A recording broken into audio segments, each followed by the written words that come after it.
So are you ready, guys? What are we going to talk about today? You know? Google Ads? Yeah, personalization and segmentation in Google Ads. So let me give you a quick introduction about myself. I started my career in 2016 in agency part. I was working for ItCan and RB Ads. Mainly it was affiliate marketing solutions. Then I shifted to in-house companies. And I specialized in e-commerce and dropshipping at that phase for Tagger. Tagger is a market leader in dropshipping businesses in the MENA region. Then I moved to prop tech and real estate market. I worked for 2 years at Bayut and the Bizel Group. Then now, currently, actually, I'm working for Bulghati, one of the biggest real estate developers here in Dubai. And I also establishing my digital marketing agency and other side projects, or I can say SaaS products. And this is one of the brands which I worked with. So let us start by knowing what is Google Ads.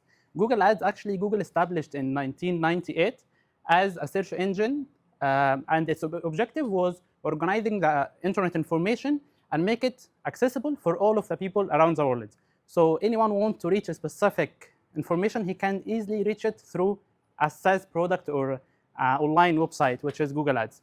And at 2000, they established or they introduced their solution for ads, which is at that time was named Google AdWords, and it was mainly matching the user intent versus the online content over the internet.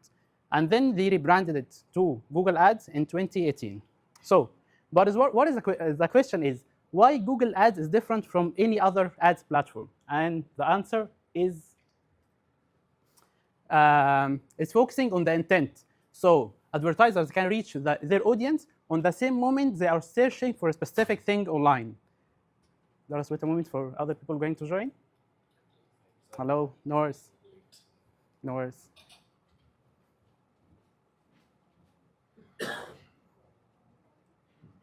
No worries. No worries at all. And you only pay whenever the user clicks. You are not paying for impressions or number of views of the users. You only pay on when the user clicks. We are talking about Google search ads, okay? And it's not only paying more. If you are providing better quality, or I would say better experience for the user, you will pay less. Cool. Let us see the next slide. Let us take some examples of matching the intent of the user with our ads. So if we have this bunch of keywords users are searching with, can someone tell me what is the difference between, for example, first keyword and second keyword? What is the difference, I mean, from intent-wise? What do you think? Yeah? Location is added in first keyword. So the specific keyword who is looking for the Dubai property, they will only land on your ad. Perfect. What about the first one and third one? It's clarifying the intent. This one is for sale, the other one might be for rent, it might be for offer. Intent or purpose, exactly. Cool. What about the first headline and that headline? Oh, sorry, keywords. Property for sale in Dubai and apartment for sale in Dubai.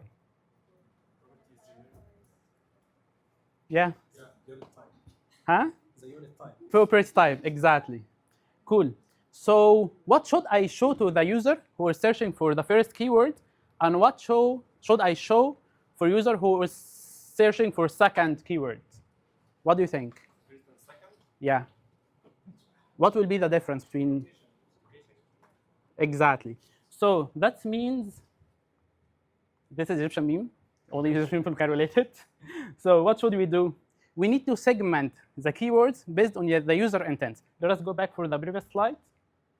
So in the first keyword, the user is searching for property. He didn't specify specific property type, and searching for sale and in Dubai. We have three, I would say, major keywords here: property type, purpose, and location. So it's searching for generic property type, which is property, for a specific purpose, which is sale, and a specific location, which is Dubai. It can see more lower level locations like Barsha, JVC, Dubai, South, anything else. So here I need to show him the content talking about properties, not apartments, not shop, but properties for sale and in Dubai, to matching his intent, what he is searching for. Cool. It's not only about the content, it's about also on the landing page where he will land on. But for the second one, he's searching for property for sale. He didn't specify location. So if someone's searching from inside the UE, I need to land him on the UE page, property for sale, but in the whole UE. Then he can specify which location he is interested in. If I have a platform or a website has multiple countries operating in, I need to target it with his intent if I can guess it or I can get it. If someone's searching from UAE, so most probably he's searching for property for sale in UAE, not in Egypt, not in Saudi Arabia, or any other country. So I will land the user on UAE page. Cool? Third one, property in Dubai. What do you think? Where should I land the user? Property in Dubai. Okay. Nice choice. Yeah, anyone has other recommendation? Cool. If I have a website selling properties and renting a properties, I have properties for sale and for rent. In this case, I will land them in generic page, which has two of purpose or two listings of these properties. Then he can choose which one he want to get it. And also, my priority will be differentiate between each keyword that I'm targeting. If I'm only selling properties, I will spend more on the keywords which has sale word. I will not spend more on this like property in Dubai, because the user might searching for property for rent, kind of Airbnb or anything else. Cool? Cool. What is the difference between this and this? Benghazi and AMR, Danube, other developers. I'm talking intent-wise as well. What is the difference?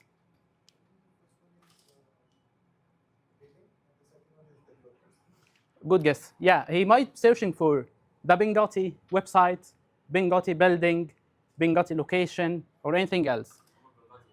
Maybe, yeah, maybe Mohammed Muradi, the chairman, exactly. I think I mentioned something else here. Yeah, for example, Benghazi, they have multiple projects with Benghazi name, and they add the project name after it.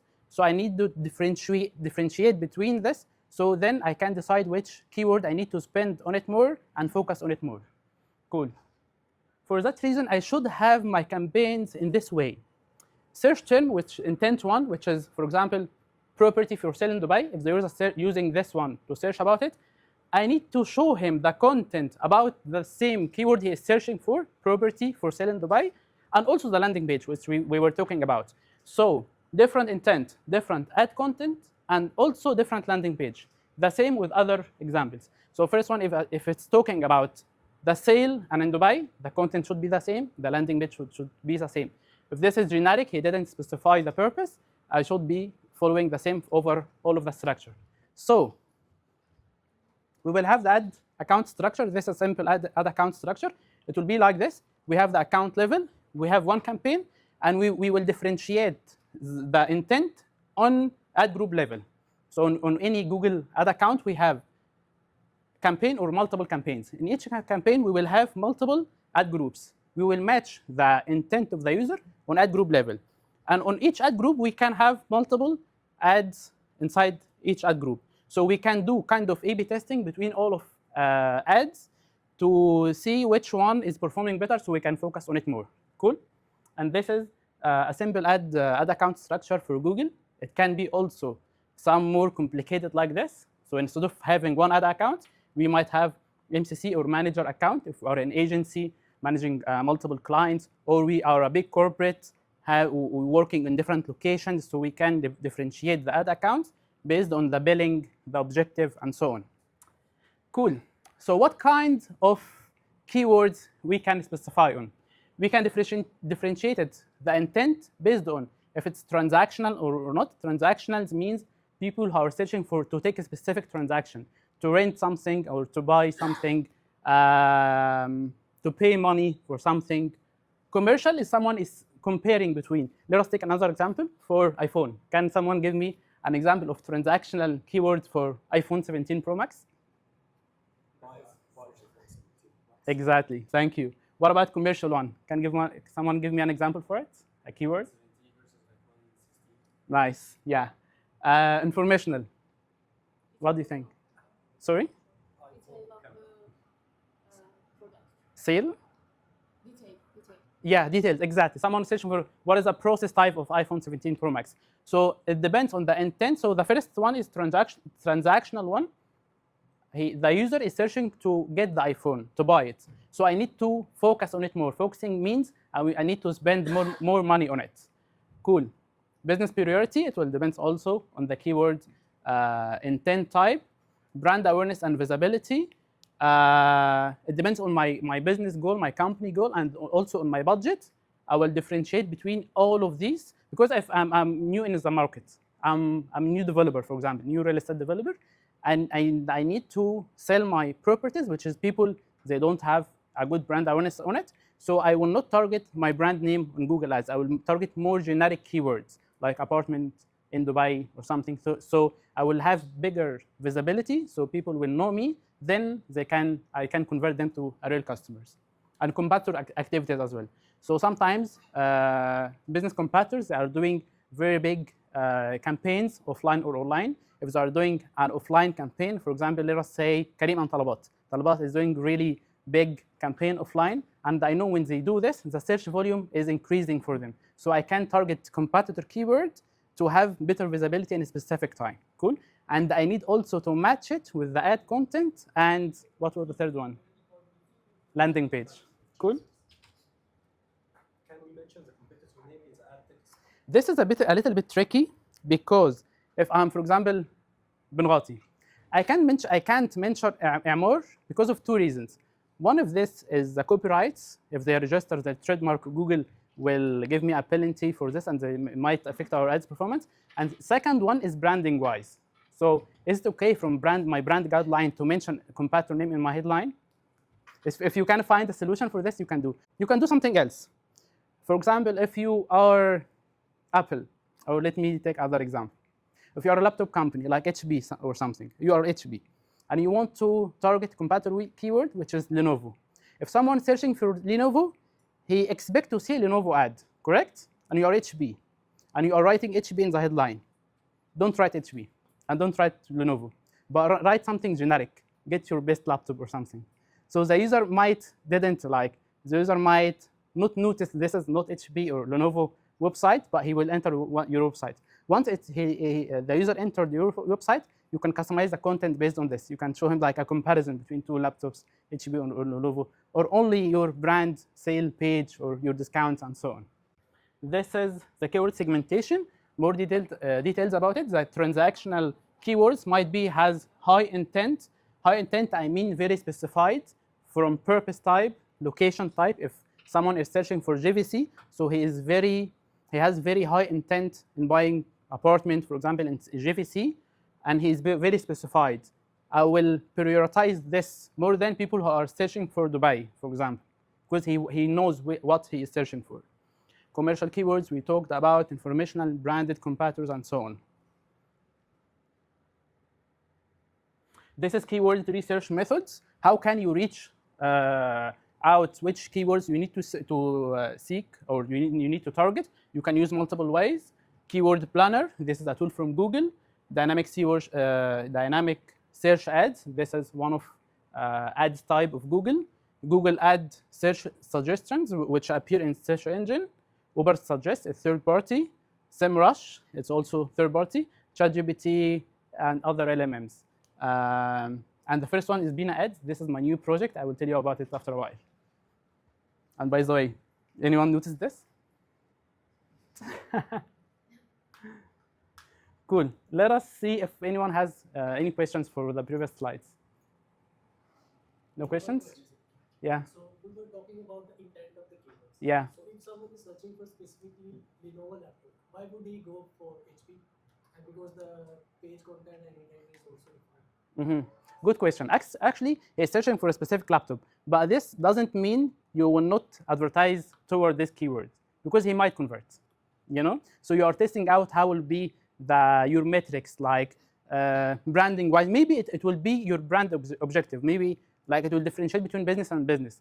Some businesses need high visibility toward people who are interested in their industry, regardless the intent of the user, if he's searching for a competitor or not. This is one perspective. Other perspective, if you have a big offer and you know the people who are seeking for the competitor, they might buy from you. So you need to reach them out. And also because they are highly intended users. He want to buy a laptop. You will not reach, for example, a user on Facebook and tell them we have this offer currently. No, he is searching for a laptop and he is going to buy. So you are trying to convince them to buy your product. Cool? Other questions? Yeah. Actually, I wanted to say something regarding the last question. Sorry? I said I wanted to reply to his last Yeah, question. please. So there's a concept that we usually use for new customers, which are not people that have buying from you yet, but they're just one decision or two decisions away from it. So as a marketer, that's something that's super important to you. Finding people like that, it's easier to convert to them than somebody who has no intent to buy what you're going to offer. Perfect. Yeah. You had a question? What's a healthy split between brand and generic keywords in real estate accounts in your real estate account, for example? Sure. Let me go back to this slide. So generic ones, we mean something not specified, maybe on location level. Someone is searching for property in Dubai. So this is kind of generic keywords. You know, it depends also from a business to a business. So for example, but currently we are calling generic keywords, which is non-branded keywords. Cool? So you can consider all of those, the property keywords, all of them are generic except those. This will be your branded keywords if you are working in this company, and this will be competitors. Others will be generic, but you can divide into tiers. So depend on the intent of the keywords, you will tier them or prioritize them based on the intent to differentiate between rent and buy, specific location, generic location, and so on. Yeah. But what's a healthy split between generic and branded? Yeah, you will split, of course. How much? Is it like 50-50? The budget, you mean? Yes, exactly. Depends on the search term. If you will well-known brand in a specific region, your brand search volume might be higher than overall generic ones. For example, if Apple, people are searching for Apple iPhone, I didn't check, but I guess it will be more than people are searching for smartphone, you know? But other industries, like in real estate, people are searching for generic keywords. They are more than branded ones. So you can't say specific percentage for budget breakdown, but depends on search volume and depends on your goal. Because if I'm developer, I will not focus on rent at all. So my budget, which I spending on rent keywords, it will be like less than 5% or something, you know? Any other questions? Sorry? Two questions on my side. Yeah. First one is about experimenting with ads, because right now it's RSA where you have like 11 headlines and 4 descriptions. So it's really like hard to come up with like so many copies. I think Google had like as a best practice, it's good to have 2 to 3. But even to come with that and to maintain the ad excellence, right? Yeah. It's quite challenging. Yeah. So I'm not exactly sure what experimentations that can actually be done in that kind of a situation. And the second one is about the modern campaign structure, where sort of again Google tries to push us Broad lump match. keywords together. Yeah. Where I have seen phrase both exact in the same ad group, which has actually done more harm than good in most of the cases that at least I have come across. So would like to sort of get an opinion about those two. Perfect. So first question about increasing ad relevancy, or ad relevance, and ad strength on ad level. And also like having like what's the best approach when it Yeah. comes to number of ads that you have to have in an ad group. Number of ads is 3. How do you come up with like so many headlines and Yeah. descriptions? We'll tell you about this point. First, we need to combine the same intent keywords in the same ad group.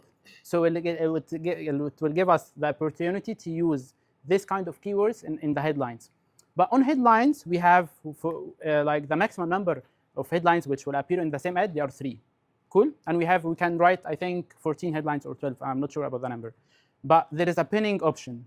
So we need to make sure that keyword that you are targeting, it will show in the first position of the ad. So the user, if he's searching for a specific keyword, he will see it in the first part. This is not a Google recommendation, but it's user experience recommendation from the ads. So I will break down the ads into. Actually, it's a. I think this part will need some examples to clarify it. Do you want to answer it? Yeah. Like with what you said, I was just gonna say when you said yourself, this is not a Google recommendation, this is a user experience recommendation. Because I had a call with Google like 2 weeks ago, and I set it up the same way you said. I had like three headlines and like pin, and then the guy was like, no, you need to add all of them because if you don't, then your ad strength becomes low. Yeah. So Yeah. how do we like have the campaign set up with what you're saying, and then also take a hit on the ad strength because you were saying that we get this feedback a lot, but if your ad strength is low, you're not gonna. Yeah, yeah. I don't mean that strength should be low or is okay to be low. But I mean they don't recommend this in clear way. They didn't mention this in anywhere for my information. But my He basically, when I had the talk with the Google account expert or Yeah. they said the same thing. They were like, we get a lot of pushback from marketers wanting to do exactly what you just said. Mhm. And we recommend that like if you don't have all 12 to 14 headlines, or if you have something and your ad strength becomes lower. Mhm. So we're kind of forced into doing it. But then I This is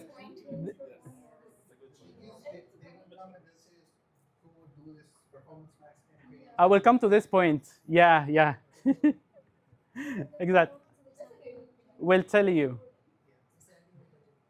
So we have like three ad headlines. They might appear on our ads. They can be one headline, 2 or 3 headlines maximum. I need to make sure that the user intent will appear in the first headline. Second headline, I target one of my USPs.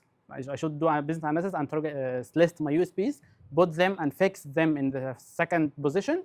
And third one, I will not fix it, but Google can rotate between it. And it will only show in the third headline, which is my branded keywords. It's for my branding objectives. So in this case, if you do it probably and you used multiple variation of your keywords, the ad strength will be high, which means Google will recommend this ad or they will be satisfied from this. But ad strength doesn't mean the ad will perform good or it will be has a high star. For example, for competitor keywords, which I will target, if I can't mention a competitor name in my headlines, the ad strength will be low. But does it mean it wouldn't perform well? No. In a lot of cases, it will perform good. Depends on your headline generation and landing page experience. So from my best practice, I use the user intent keywords in the first position. Second one, I will specify it for my USPs. Third one will be for branded keywords. Cool? Yeah. That means you kind of treat RSAs as expanded headsets. Actually, it's RSA. You mean dynamic ads? As in like Responsive ads. Yeah. ETAs where you have just like 1, 2, 3 headlines and like one description, I think. So we are just practicing the same thing on responsive search ads as well because we want to have different kind of themes for the ad groups. Actually, I can share with you another slide. It's not this slideshow, but I was talking about that one. And also, I have the Bina Ads tool. It will give you. I will talk about it later. Second question was, can you remind me what was it? The keyword match types where like one campaign structure Yeah. on Yeah. keywords. So we'll tell you the point. Google is like giving us a solution for AI kind of matching intent with the keywords and so on. So they are trying to push all of the advertisers towards using the AI, leave your campaign with broad match keywords, spend more, optimize for TCPA, and so on. It's a good recommendation, but it's for only beginners. If you know what you are doing, it's better to do it with yourself. I did a report for this. I extracted all of my. Actually, I tested out what they said.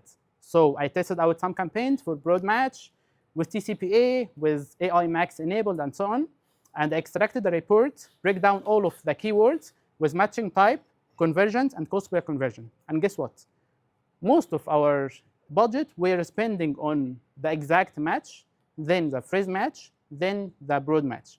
And also, our cost per lead was much lower on the exact match. And we were doing all of the keyword optimization. If that means something, it means we are targeting the right keywords. We know what we are targeting. So if we do this, it's okay to go for this. And keep in mind, the exact matching in Google Ads, it doesn't work like it was working previously. It's not restricted to the same keywords. It's now restricted to the intent. So apartment for sale, it might trigger from buy a property in Dubai, or apartment for sale, buy a property. If the user add the Dubai, it should be in the match type. I mean, they matching on the intent wise, not in the keywords characters or words wise. Cool. Like flats in Dubai. Uh, You have exact match on apartments in Dubai. Exactly. Here in flats in Dubai. exactly. Yeah. Yes. And what's your take on stats? Sorry. Single keyword targeting is it? Yeah, actually, I don't prefer a specific strategy.